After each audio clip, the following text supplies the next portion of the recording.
Welcome to Eagle Eye News at 6. Eagle Eye has done a great job. Welcome to Eagle Eye News at 6. We are just having a great time here in Auburn, Alabama. The party is not over yet. Eagle Eye TV, Auburn's news leader.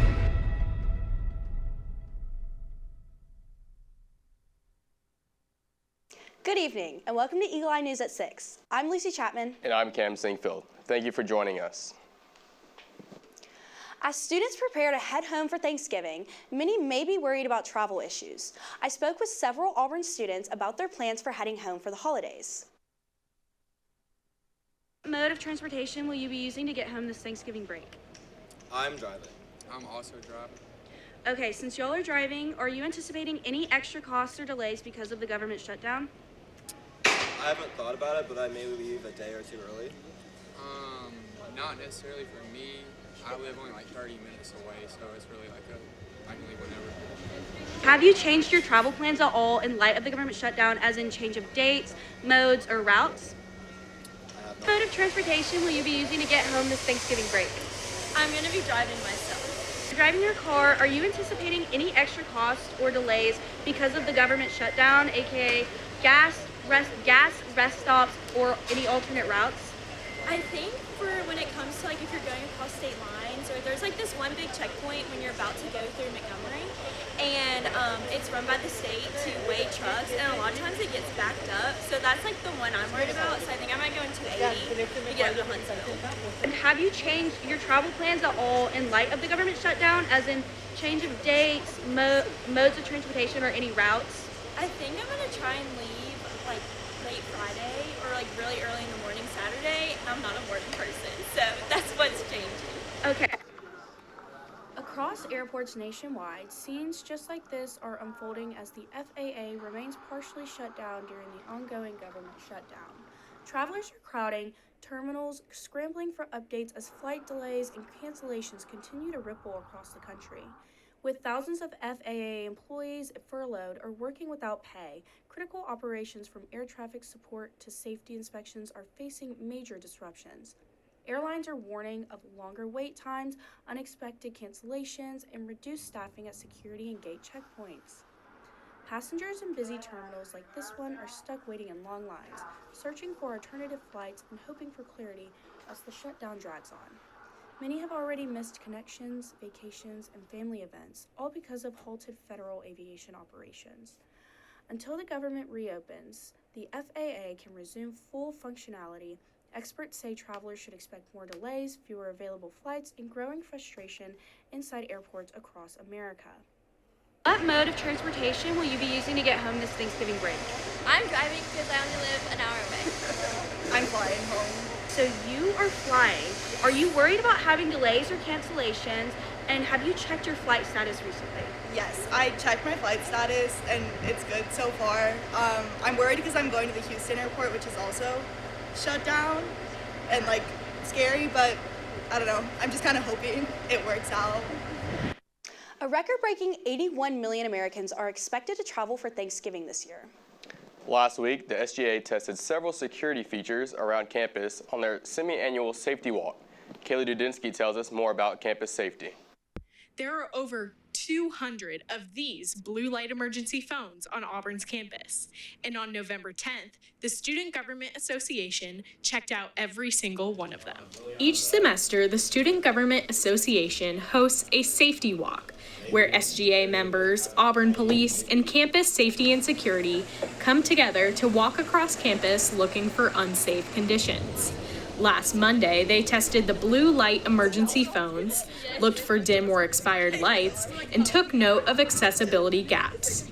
The night started with a quick briefing to tell volunteers what to look for on their walks. We spoke with SGA's Assistant Vice President of University Operations, Willis Orr, for his perspective on the event.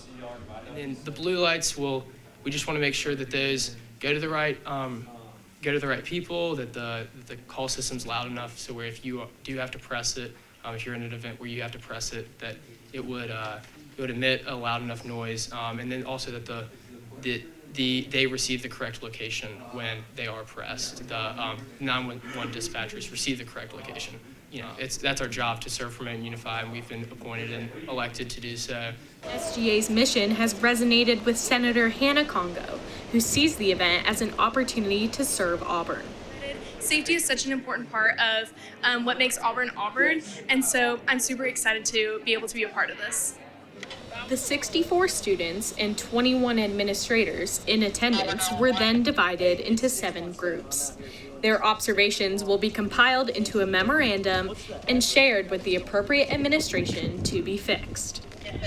If you ever feel unsafe on Auburn's campus, go to the nearest blue light emergency phone, press the red button, and emergency services will be called within the next 5 seconds, and your exact location will be sent to them.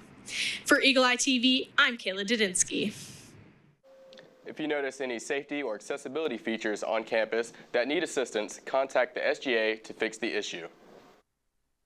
Students at Pick Elementary spent the afternoon outside enjoying Heart Club, a group designed to help kids build friendships, stay active, and support each other.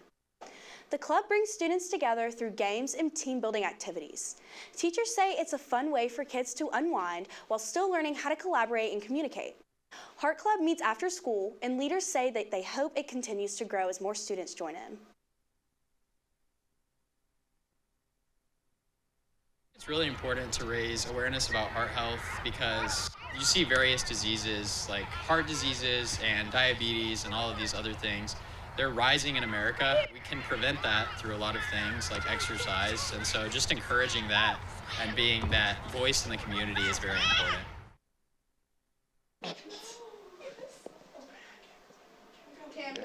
Students gathered in front of Cater Steps on Tuesday to hear the top 20 candidates for Miss Auburn. Hostess and female ambassador of Auburn University is elected by the student body. During her term, Miss Auburn helps host university events, supports campus initiatives, and works closely with the SGA president, executive team, and the War Eagle Girls Plainsmen. The role has evolved from a purely symbolic position to one of active service and leadership. One Auburn student shares how she's feeling being in the top 20. Yeah, I'm super excited. I think everything I've done at Auburn is really serving as much as I possibly can, and this position is such an opportunity to serve to such a greater community, and to even get this top 20 nomination is so amazing, and it's just so heartfelt to me. When we come back, you'll get a weather update from Eagle Eye's Gavin Dimit. You're watching Eagle Eye News at 6.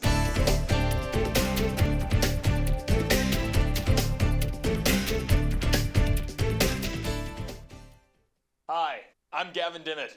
Welcome back to Eagle Eye News at 6, and here's our weather outlook for this week on the plains. We are wearing leg warmers and dressing in neon this week because we are taking a trip back to the 80s. What a shocking twist before our big week off.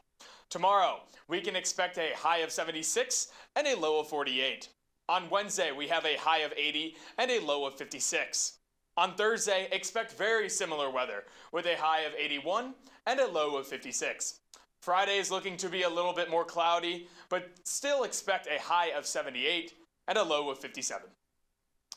This weekend is looking to be fairly cloudy, but the sun will hopefully poke through the clouds during the day. On Saturday, expect a high of 76 and a low of 62. On Sunday, there will be a high of 73 and a low of 52. I do not think anyone expected this week to look this beautiful. As my nanny would say, who knew? I would continue to soak up all of the sun you can because it is typically pretty glum after Thanksgiving break. After all, winter is right around the corner and Mariah Carey has fully defrosted. That is all we have for your weather outlook for this week on the plains. As always, do not go anywhere. You will be getting your national news update back at the desk when we return. From Eagle Eye News at 6, I am Gavin Dimit. Thank you for watching.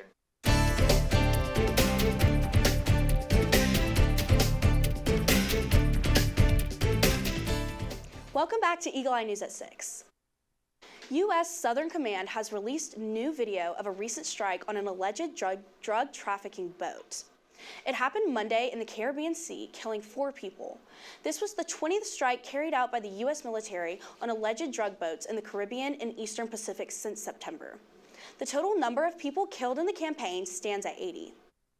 The Justice Department has said the administration doesn't need congressional approval to conduct the strikes, but some experts say that they could violate U.S. and international law. The Washington State Health Department reported Friday that a resident has been hospitalized with bird flu. It's the first reported case of bird flu in a human in the United States in 9 months. Officials also say the patient is infected with a strain of the virus that hasn't been seen in humans before. It's unknown how the older patient caught the virus. Health leaders are contacting people who may have been in close contact with the man to check for symptoms.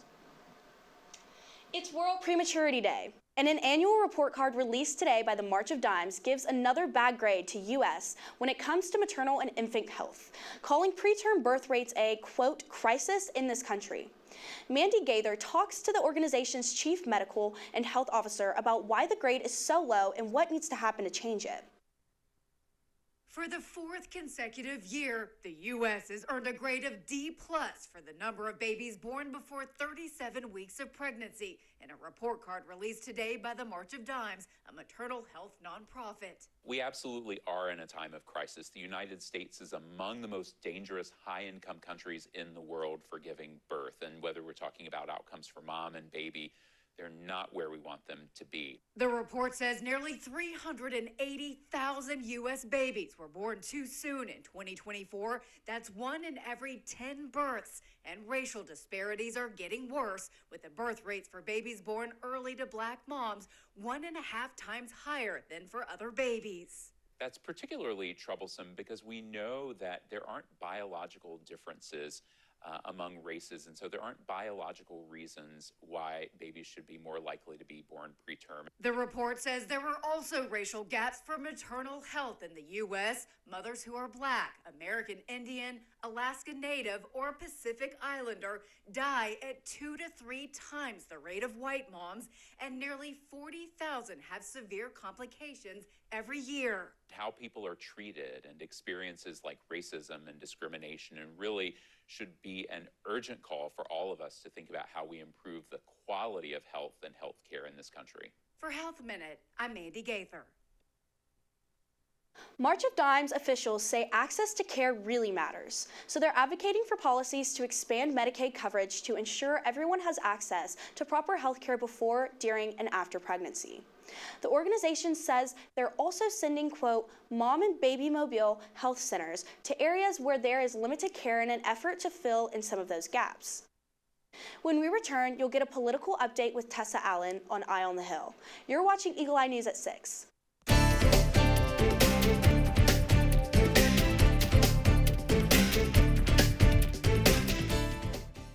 Good evening and welcome to Eye on the Hill. I'm Tessa Allen here to give you the latest political updates. On November 12th, Adelita Gurjalva was sworn into the House of Representatives after a 50-day delay amongst the shutdown. There have been political discourse about the delay, so here is CNN with more.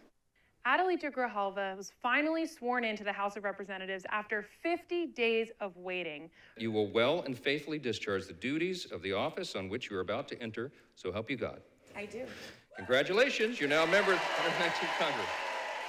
Her swearing in marks the end to a bitter and unprecedented chapter on Capitol Hill that included lawsuits and contentious confrontations between lawmakers. House Speaker Mike Johnson says he waited to swear Gurjalva in until the House returned to session. Gurjalva won her special election on September 23rd when the House was already out of session, and Johnson kept the House away throughout the government shutdown until Wednesday. But Democrats and Gurjalva say that Johnson intentionally delayed her swearing in because Gurjalva would be the 218th and final signature on an effort to force the Department of Justice to release all of the Jeffrey Epstein files. Without being sworn in, Gurjalva told me that she could not perform any of her constituent services. She didn't even have a working phone or an office budget. But all of that ended on Wednesday. With Adelita Gurjalva being sworn in, she's the last signature needed to pressure the Department of Justice to release the whole Epstein files. The Epstein files are thousands of documents related to the criminal activities of sex trafficking by Jeffrey Epstein. Only some of the Epstein files have been released, and many lawmakers and citizens have been pushing for the release of versions of all the files, which was opposed by President Trump earlier this year. But he recently came out in support of the release of the files, saying he has nothing more to hide. Here's Karen Kafa with more. With a House vote looming and a mass of Republican defections expected, President Donald Trump making a reversal. In a Truth Social post Sunday night, Trump wrote, quote, House Republicans should vote to release the Epstein files because we have nothing to hide and it's time to move on from this Democrat hoax. A House vote is expected as early as Tuesday after a bipartisan effort by Democratic Representative Ro Khanna of California and Republican Representative Thomas Massie of Kentucky gathered enough signatures to force a vote. Massie told ABC News on Sunday he predicts more than 100 House Republicans could vote in favor of releasing the government's files related to the disgraced financier and convicted sex offender who died in prison in 2019. Trump has said he and Epstein were one-time friends. The president has never been linked to any wrongdoing in the crimes committed by Epstein. I think we could have a deluge of Republicans. There could be 100 or more. I'm hoping to get a veto-proof majority on this legislation when it comes up for a vote. The effort has prompted a split between Trump and previous close political allies like Massie, who he attacked on social media on Friday, and Georgia Republican Representative Marjorie Taylor Greene, who said Sunday she doesn't understand why the president had been fighting the files release, as she doesn't believe he's done anything wrong. I have no idea what's in the files. I can't even guess, but that is the questions everyone is asking, is why fight this so hard? The House measure would have to pass the Republican-led Senate, and Trump has not said whether he would sign such a bill if it reached his desk. He also could order the release of the documents without Congress. In Washington, I'm Karen Kafa. Trump is pushing back against accusations of him being involved with Epstein. Let's take a look at what President Donald Trump has to say. Here's what I want. We have nothing to do with Epstein, the Democrats do. All of his friends were Democrats. You look at this Reid Hoffman, you look at Larry Summers, Bill Clinton, they went to his island all the time, and many others, they're all Democrats. All I want is I want for people to recognize the great job that I've done on pricing, on affordability, because we brought prices way down, but they're going way lower, on energy, on ending 8 wars and another one coming pretty soon, I believe. We've done a great job. And I hate to see that deflect from the great job we've done. So I'm all for it. You know, we've already given 50,000 pages. You do know that.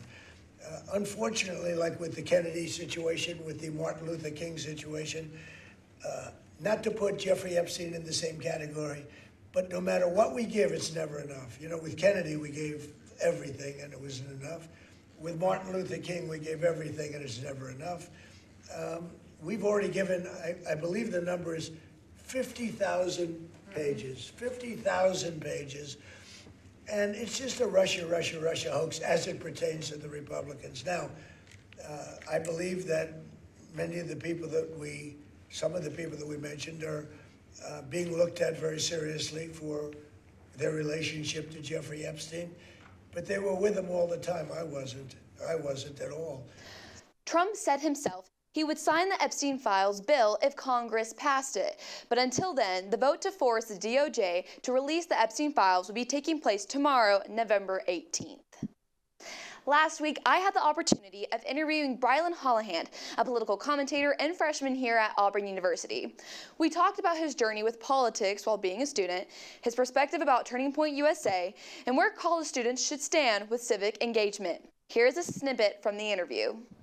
Right, and with all the college students, getting involved, how do you think politics takes part in college students? Where should they stand in political engagement? Yeah. What do you think what that role is? So I was just tabling on the Haley Concourse a few minutes ago before I came in here with the Turning Point chapter here. There are absolutely ways to plug in as a student here. There are ways through the College Republican chapters. There's ways through Turning Point USA's chapter here. There's ways for people that disagree with us on the left have chapters as well, and I absolutely encourage them to join those as well, because that's the point of this. Civil discourse, free thinking, isn't that the entire idea of a college campus? Except 2 young babies don't have a father to tuck them in tonight because their dad was brave enough to go to a college campus and say things that you're supposed to be able to say at a place of free expression, and he was killed for it. So the response to that should be us doing more of that, us having more conversations. I didn't name the one conversation at a time toward an accident. It was intentional. We're going to these campuses one conversation at a time, and the students here absolutely have the opportunity to do just that. by plugging in, by having the opportunity to talk to each other in these chapters and debate with other chapters. That should be what's happening all across this country. And the fact that it hasn't is why we got to this point. One of the last things that Charlie said in one of his speeches, and I was just writing an article about this yesterday, is that the day that civil discourse dies, America goes to a civil war. We're on the brink of that. We had the first political assassination in American soil since 1960s. Here we are in 2025. I thought we said goodbye to that. I thought the last one was with Bobby Kennedy. We've matured, we've moved on. And here we are in America having this happen once again. Who can be the people to push back against that? College students. Why should they get involved? Well, think about it. We're in this era of life where you're paying for gas for the first time. You're buying groceries for the first time. You're paying rent for the first time. You're about to start a family and buy your first home in a few short years. This pivotal era of life is so important on what the economy is at the moment. It's not something that just matters for your parents or grandparents. If you have student loan debt, it matters right now. And this should be a point where you're starting to plan, especially as an upperclassman, what the future looks like and how you're going to start that family and hopefully, what happens in this community, or maybe you move outside of Auburn. The economy absolutely matters, and young people that say, I'll address that when I graduate, are stupid because they're not looking at the fact of, maybe we start voting in advance for maybe the policies are good for the economy once we graduate. This is the time to start planning, and this is the time to prepare for that. And that's the whole point of college, right? To prepare for your future. I think voting is the best way to prepare for that. To watch the whole interview, you can go to Eagle Eye TV on YouTube. And that is all I have for you tonight. When we come back, you'll hear from Lucy and Cam at the desk. I'm Tessa Allen with Eye on the Hill, and you're watching Eagle Eye News at 6.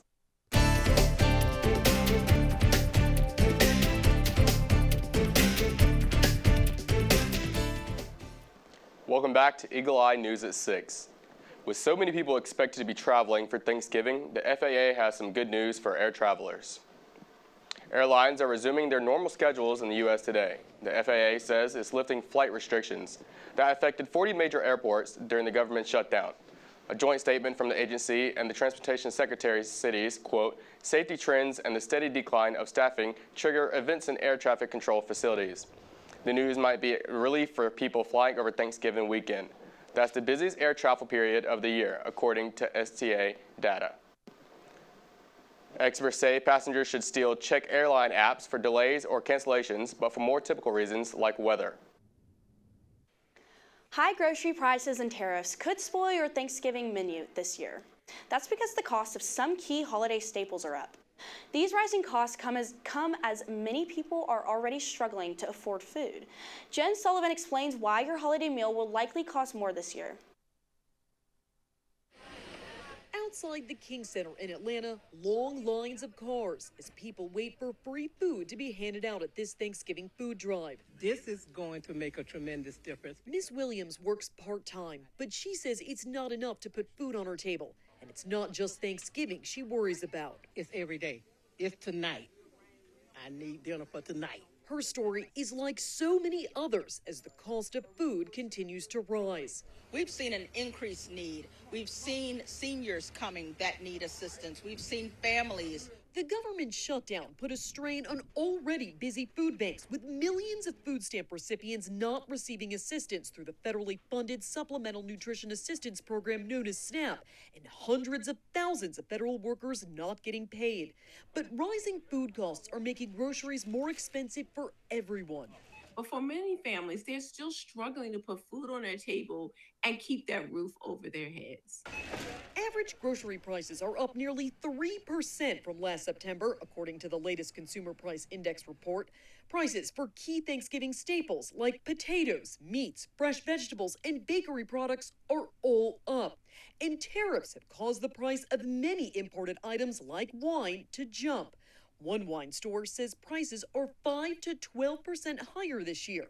There is some good news. On Friday, President Donald Trump signed an executive order that retroactively lowered tariffs on beef, tomatoes, coffee, and bananas, as well as other products coming from agricultural imports. I'm Jen Sullivan reporting.